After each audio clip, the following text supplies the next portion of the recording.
अब हम अपना कार्य साधन कर रहे हैं।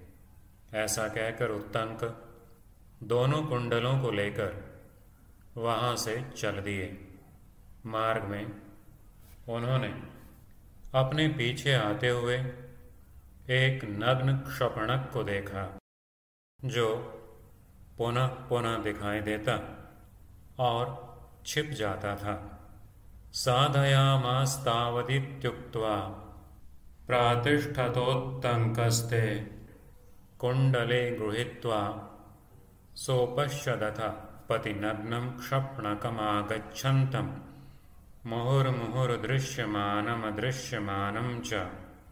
कुछ दूर जाने के पश्चात उत्तंक ने उन कुंडलों को एक जलाशय के तट पर रख दिया और स्वयं जल संबंधी कृत्य करने लगे। इतने में ही वह क्षपणक बड़ी त्वरा के साथ वहां आया और उन कुंडलों को लेकर चंपत हो गया। अथोत्तंकस्ते कुंडले सम्न्यस्य भूमावदकार्थं प्रचक्रमे एतस्मिन्नन्तरे सक्षपणकस्त्वरमाणा उपसृत्य ते कुंडले गृहीत्वा प्राद्रवत्। उत्तंक ने स्नान तर्पण आदि जल संबंधी कार्य पूर्ण करके शुद्ध एवं पवित्र होकर देवताओं तथा गुरुओं को नमस्कार किया और जल से बाहर निकलकर बड़े वेग से उस क्षपणक का पीछा किया। तमुत्तंको विसृत्य कृतोदक कार्य शुचि प्रयतो नमो देवेभ्यो गुरुभ्यश्च कृत्वा महता जवेन तमन्वयात्। वस्तुतः वह नागराज तक्षक ही था। दौड़ने से उत्तंक के अत्यंत समीपवर्ती हो गया। उत्तंक ने उसे पकड़ लिया। पकड़ में आते ही उसने क्षपणक का रूप त्याग दिया और तक्षक नाग का रूप धारण करके वह सहसा प्रकट हुए पृथ्वी के एक बहुत बड़े विवर में घुस गया।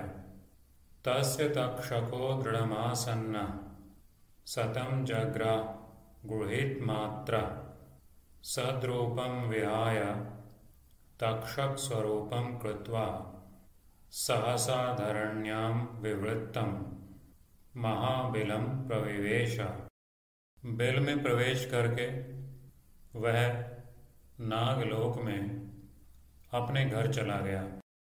तदनंतर उस क्षत्राणी की बात का स्मरण करके उत्तंक ने नागलोक तक उस तक्षक का पीछा किया। प्रविश्य च नागलोकं स्वभवनमगच्छत्। अथोत्तंकस्तस्याः क्षत्रियाया वचः स्मृत्वा तं तक्षकमनवगच्छत्। पहले तो उन्होंने उस विवर को अपने डंडे की लकड़ी से खोदना आरंभ किया, किंतु इसमें उन्हें सफलता न मिली। उस समय इंद्र ने उन्हें क्लेश उठाते देखा तो उनकी सहायता के लिए अपना वज्र भेज दिया।